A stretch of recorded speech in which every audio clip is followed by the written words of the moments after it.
आज के मुख्य समाचार। स्कूल बंद, सैकड़ों सड़कें ठप। ऑनलाइन ट्रेडिंग के नाम पर 49.65 लाख की ठगी। स्कूलों को तंबाकू मुक्त बनाने की पहल। विधानसभा में बंद हुए उद्योगों को लेकर हंगामा। जयराम ठाकुर का सीएम सुक्खू पर सीधा हमला। सुधीर शर्मा ने विधानसभा अध्यक्ष को लिखा पत्र। जल शक्ति विभाग कर्मचारियों का विधानसभा का घेराव। बागवानी मंत्री जगत सिंह नेगी का विपक्ष पर हमला। अब समाचार विस्तार से। हिमाचल प्रदेश विधानसभा के मॉनसून सत्र में आज बंद हुए उद्योगों के मुद्दे पर सदन में जोरदार सत्ता विपक्ष में नोकझोंक भी देखने को मिली है। प्रश्नकाल के दौरान भाजपा विधायकों ने सरकार से राज्य में बंद होते उद्योगों पर जवाब मांगा। इस पर उद्योग मंत्री ने बताया कि पिछले 2.5 साल में 115 उद्योग बंद हुए हैं, जिनमें से 55 उद्योग दोबारा नए निवेशकों द्वारा शुरू किए जा चुके हैं। विपक्ष ने सरकार से इस उत्तर को अधूरा और भटकाने वाला बताते हुए कड़ी आपत्ति जताई है और नारेबाजी करते हुए सदन से वॉकआउट कर दिया। उद्योग मंत्री ने सदन में जानकारी दी कि राज्य में अर्थव्यवस्था, प्रबंधन, तकनीकी दिक्कतों, कोविड के असर और बाजार की चुनौतियों के कारण उद्योग बंद हुए हैं। अब तक 55 उद्योग नए निवेशकों द्वारा फिर से शुरू किए जा चुके हैं। भाजपा विधायकों ने आरोप लगाया है कि सरकार बंद होते उद्योगों की सही जानकारी छुपा रही है और राज्य में औद्योगिक माहौल लगातार खराब होता जा रहा है। झूठे उत्तर नहीं चलेंगे, नहीं चलेंगे, नहीं चलेंगे, तानाशाही नहीं चलेगी, नहीं चलेगी, नहीं चलेगी। आज बहुत महत्वपूर्ण प्रश्न एक इंडस्ट्री के ऊपर लगा था और जिस प्रश्न पर मंत्री महोदय जवाब देने की परिस्थिति में नहीं बन पाए। पिछले समय से जब से कांग्रेस हिमाचल प्रदेश में सत्ता में आई है, हिमाचल प्रदेश में शिक्षा विभाग ने एक महत्वपूर्ण कदम उठाते हुए प्रदेश भर के स्कूलों को तंबाकू मुक्त शिक्षण संस्थान घोषित करने की दिशा में सर्वे अभियान शुरू कर दिया है। अभियान का मुख्य उद्देश्य छात्रों को तंबाकू जैसे नशे से दूर रखना और शिक्षण संस्थानों को एक स्वस्थ वातावरण प्रदान करना है। प्रदेश के प्राथमिक, मिडिल और माध्यमिक स्कूलों में 31 अगस्त तक यह मूल्यांकन कार्य पूरा कर लिया जाएगा। इसके लिए स्कूलों में विशेष टीमों का गठन किया गया है और 9 बिंदुओं के आधार पर स्कूलों का सर्वे किया जा रहा है। इन बिंदुओं में स्कूल कैंपस और 100 मीटर के दायरे में तंबाकू की बिक्री, तंबाकू प्रवृत्ति को लेकर छात्रों से पूछे गए प्रश्नों के उत्तर और जागरूकता कार्यक्रमों की स्थिति आदि शामिल है। इस अभियान के अंतर्गत स्कूलों में विभिन्न प्रतियोगिताएं, क्विज कंपटीशन, रैली और जागरूकता कार्यक्रम आयोजित किए जा रहे हैं ताकि विद्यार्थियों में तंबाकू के दुष्प्रभावों को लेकर जागरूकता फैलाई जा सके। शिक्षा विभाग का मानना है कि बच्चों में बढ़ती नशे की प्रवृत्ति को रोकने के लिए यह एक सार्थक पहल है।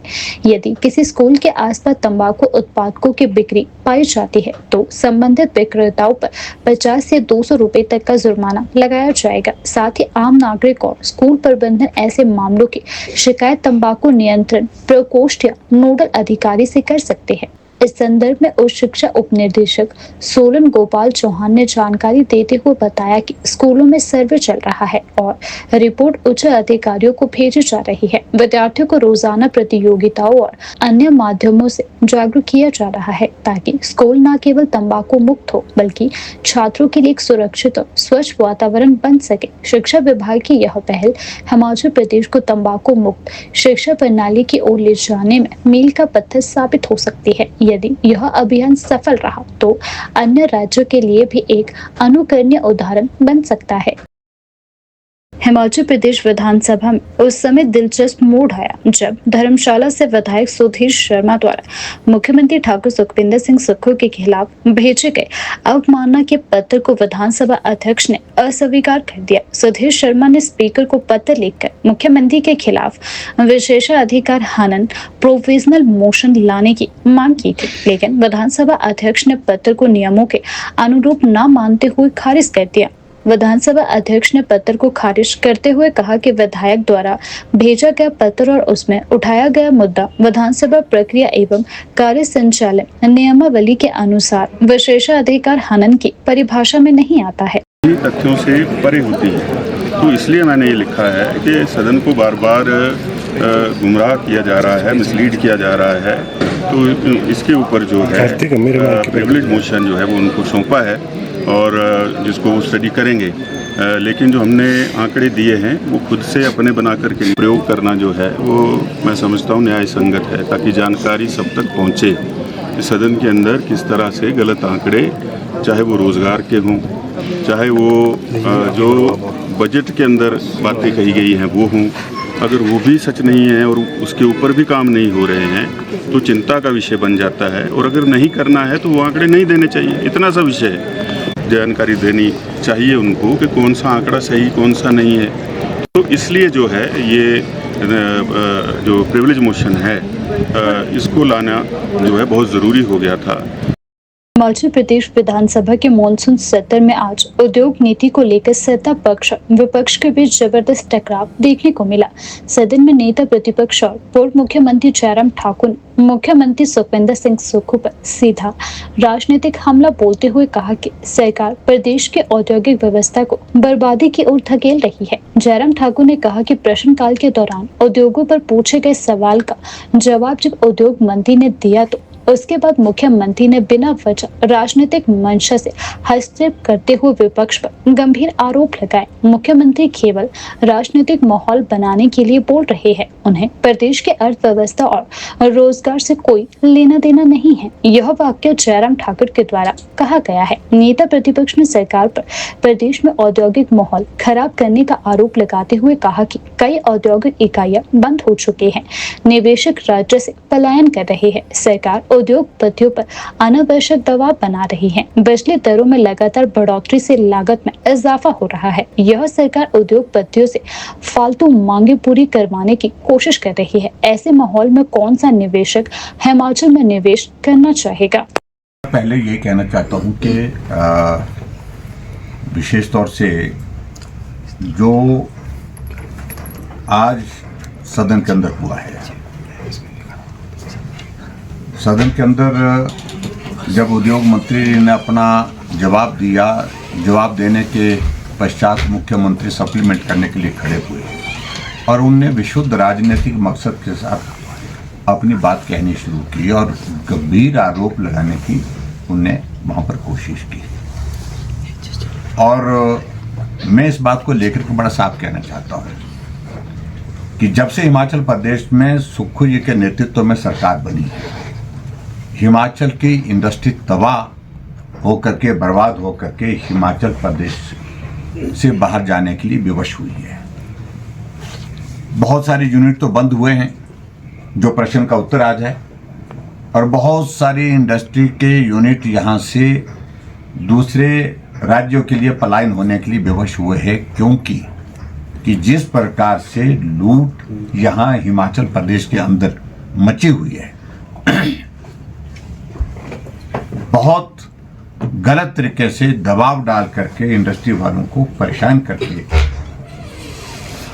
अनावश्यक जरूरतों को पूरा करने के लिए जो कहा जा रहा है वो उनके लिए संभव नहीं था। ऐसी सूरत में उन्हें उचित समझा इस प्रदेश को छोड़ देना चाहिए। और उसके बाद दूसरी बात में ये भी कहना चाह रहा हूँ, ये भी सत्य है कि जिस प्रकार से हिमाचल प्रदेश में वर्तमान सरकार ने बिजली का टैरिफ लगातार जो है वो बढ़ाने का फैसला किया, उसके कारण भी इंडस्ट्री हिमाचल प्रदेश से बाहर जाने के लिए विवश हुई।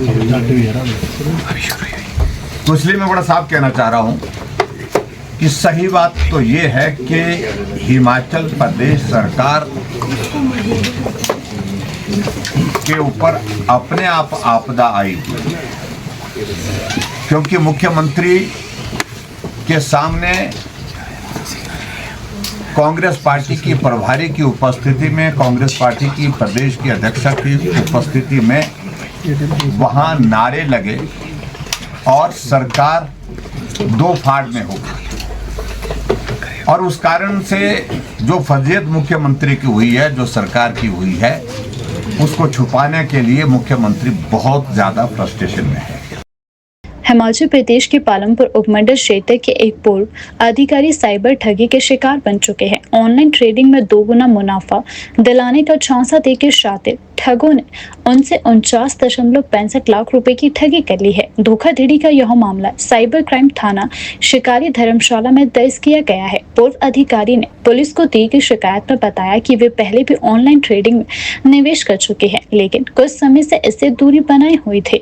जुलाई में उन्हें व्हाट्सएप पर एक लिंक मिला, जिस पर क्लिक करने से वे एक ट्रेडिंग ग्रुप में जुड़ गए। ग्रुप में मौजूद अज्ञात व्यक्ति ने उन्हें एक नए ऑनलाइन ट्रेडिंग प्लेटफॉर्म से जोड़ा। 2 गुना मुनाफे का लालच दिया गया। पिछले 1 महीने में अधिकारी ने ट्रांजैक्शन के माध्यम से 49.65 लाख रुपए शातिरों के खाते में ट्रांसफर कर दिए। जब उन्होंने अपनी राशि निकालने की कोशिश करी तो पैसे वापस नहीं मिले। इसके बाद उन्हें ठगी का एहसास हुआ तो उन्होंने साइबर क्राइम थाने में शिकायत दर्ज करवाई। इसी बीच साइबर पुलिस को लगातार व्हाट्सएप पर फर्जी लोन ऐप्स के लिंक भेजे जाने की शिकायतें मिल रही है।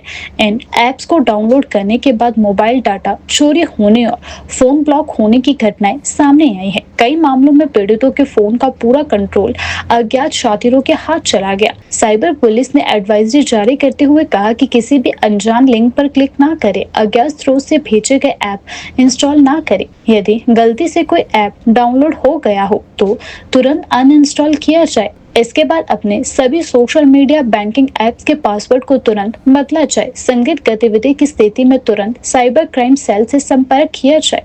अतिरिक्त पुलिस अधीक्षक साइबर ने बताया कि मामले की जांच शुरू कर दी गई है और फंड ट्रांजैक्शन के आधार पर आरोपियों की लोकेशन और पहचान की जा रही है। बैंक खातों और डिजिटल वॉलेट के डिटेल्स खंगाली जा रही है। ऑनलाइन प्लेटफॉर्म पर मुनाफे का झांसा देकर की जा रही ठगी के मामलों में लगातार इजाफा हो रहा है। इस घटना ने एक बार फिर साबित कर दिया है कि साइबर जागरूकता और सतर्कता है इस तरह की धोखाधड़ी से बचने का सबसे कारगर तरीका है। आम लोगों से अपील है कि किसी भी अनजान लिंक, ऐप या कॉल से सतर्क रहे और ठगी की स्थिति में जल्द से जल्द साइबर पुलिस से संपर्क करें।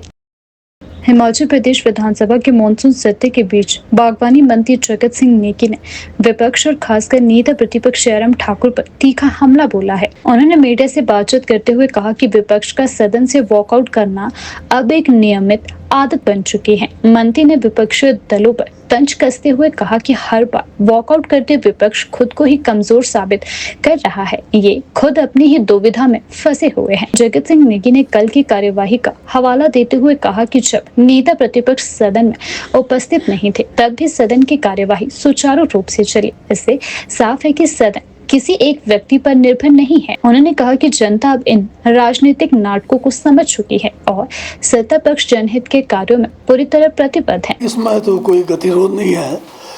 पिछले कल भाजपा के जो है विधायक दल ने यह फैसला कुछ दिन पहले किया था कि वो जो है सदन में मेरा बहिष्कार करेंगे, ना मेरे से प्रश्न पूछेंगे या जब कोई मैं जवाब दे रहा हूँ तो वो जो है सदन में नहीं बैठेंगे।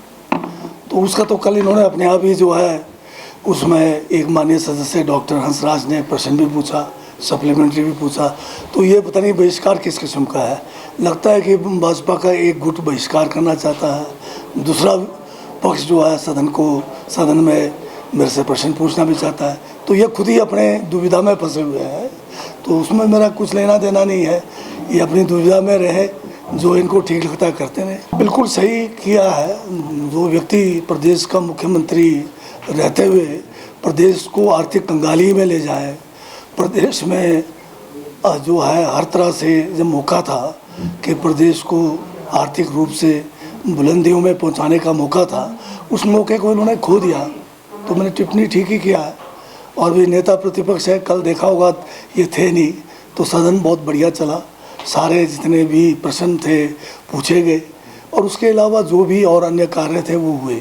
आज आए ये, फिर दोबारा आते ही जो है वॉकआउट का दौर शुरू हो गया।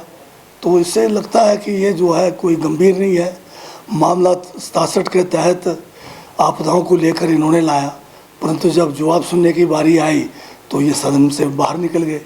तो ये सीरियस नहीं है, केवल जो है ये गैलरी में खेल रहे हैं और जनता को गुमराह कर रहे हैं। राजधानी शिमला के चौड़ा मैदान में आज जल शक्ति विभाग के कर्मचारियों ने विधानसभा का घेराव करते हुए जोरदार प्रदर्शन किया।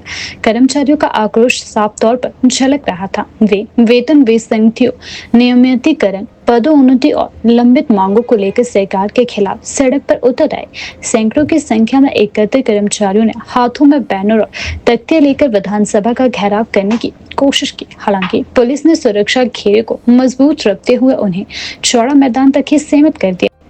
जल शक्ति विभाग कर्मचारी यूनियन के नेताओं ने चेतावनी दी है कि यदि सरकार जल्द कोई ठोस कदम नहीं उठाती है तो आंदोलन को प्रदेश व्यापी हड़ताल में बदला जाएगा।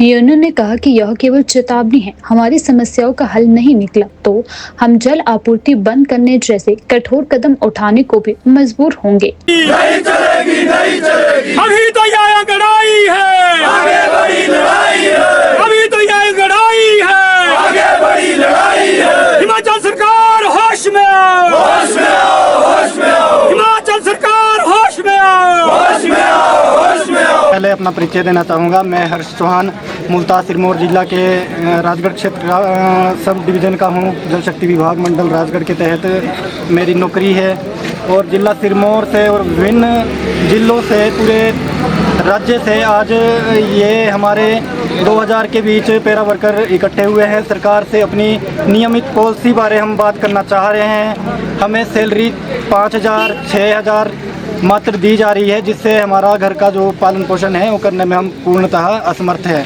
तो हम लगातार सरकार से वार्ता करने के लिए यहाँ बैठे थे, प्रोटेस्ट करने आए हैं हम लोग, लेकिन अभी तक सरकार का कोई भी मंत्री या कोई भी विधायक हमारे से बात करने तक नहीं आया है। इसलिए अभी आगामी कार्यवाही जैसा भी हमारा आपस में पैरा वर्कर का डिसाइड होगा उसके तहत ही हम अगला अपनी रणनीति सबके समक्ष प्रस्तुत करेंगे। जब से ये कांग्रेस की सरकार बनी है तब से तो हमने कम से कम 3 या 5 बार हम सरकार से संपर्क साधने में पूर्ण तरह असमर्थ रहे हैं। ना सरकार का कोई मंत्री हमसे मिलने आया है, ना ही कोई विधायक आज तक मिलने आया है। लेकिन आज हमें उम्मीद थी सरकार से कि कोई ना कोई हमारी बात सुनेगा, क्योंकि ये जो पैरा वर्कर कर्मचारी है वो आपदा में, चाहे 2021 की कोरोना आपदा हो, चाहे 2023 का जो अत्यधिक बरसात के कारण नुकसान हुआ था उस आपदा में, चाहे इस वर्ष की आपदा हो, हमने कंधे से कंधे मिला के पूर्ण तरीके से विभाग का काम किया है और आगे भी करते रहेंगे। इस आशा से हम आए हैं कि इतना काम करने के बावजूद सरकार हमारी बात को सुनेगी, परंतु अत्यंत खेद का विषय है कि अभी तक ऐसा हमें कुछ लग नहीं रहा है। हिमाचल प्रदेश में मानसून ने एक बार फिर रौद्र रूप लिया है। राज्य भर में भारी बारिश और भूस्खलन से तबाही मच चुकी है। कई इलाकों में सड़कें बंद, बिजली पानी की आपूर्ति ठप और मकान जमीन खिसकने की घटनाओं ने लोगों को दहशत में डाल दिया है। मौसम विभाग के रेड अलर्ट के बीच 7 जिलों में शिक्षण संस्थान भी बंद कर दिए गए हैं। कुल्लू और मनाली क्षेत्र में व्यास नदी का जलस्तर खतरनाक रूप में बढ़ चुका है। बाहंग में एक रेस्टोरेंट बाढ़ में बह गया, सिर्फ उसका गेट बचा है। 14 मील में रिहायशी इलाके पूरी तरह नष्ट हो चुके हैं, जबकि 15 मील में एक सार्वजनिक शौचालय और कई खोखे नदी की तेज धारा में समा गए। मनाली लेह हाईवे बाहंग में भूस्खलन के कारण बंद हो गया और यातायात को वाया वामतट मार्ग पर डाइवर्ट किया गया है। गिरी पेयजल योजना में भारी गाद आने से शिमला शहर की जल आपूर्ति बाधित हो गई है। शिमला चंडीगढ़ हाईवे पर शोघी के पास भूस्खलन के चलते पहाड़ी से मलबा और पत्थर गिरने से आवाजाही प्रभावित रही। हालांकि फिलहाल यातायात जारी है। मंडी जिले के बाली चौक में जमीन धंसने से बड़ा हादसा हुआ है। 13 घरों में से 4 मकान जमींदोज हो गए, जिनमें से एक 30 कमरों का संयुक्त मकान था। 2 और मकान रविवार रात को ढह गए, जिनमें 22 दुकानें भी थी। इन सभी मकानों को पहले ही खाली करवा लिया गया था, जिससे जानमाल की बड़ी हानि टली है। प्रभावित परिवारों ने बताया कि उनका कई करोड़ों का नुकसान हुआ है। घरों के साथ साथ गेस्ट हाउस, दुकानें और गौशालाएं भी मलबे में दफन हो चुकी है। लोगों ने सरकार से अधिक मुआवजे और पुनर्वास की मांग की है। भारी बारिश को देखते हुए ऊना, चंबा, कुल्लू, मंडी, कांगड़ा, बिलासपुर और शिमला जिलों में आज शिक्षण संस्थान बंद रखे गए। मौसम विभाग ने आने वाले दिनों में और अधिक बारिश की चेतावनी भी जारी की है। चंबा और कांगड़ा में रेड अलर्ट, वहीं कुल्लू और मंडी में ऑरेंज अलर्ट, हमीरपुर, बिलासपुर, ऊना में येलो अलर्ट। साथ ही 1 सितंबर तक भारी बारिश का सिलसिला जारी रहने की संभावना भी बताई गई है। प्रदेश की ऊंची चोटियों शिंकुला दर्रा, कोकती जोत, बारालाचा और रोहतांग में ताजा बर्फबारी भी दर्ज की गई है। रविवार और सोमवार को ही राज्य में भारी बारिश से 47 पक्के मकान, 98 कच्चे मकान, 80 दुकानें और 91 गौशालाएं क्षतिग्रस्त हो चुकी है। प्रशासन ने रेस्क्यू टीमों को अलर्ट पर रखा है और संवेदनशील इलाकों में लोगों को सतर्क रहने की सलाह भी दी जा रही है।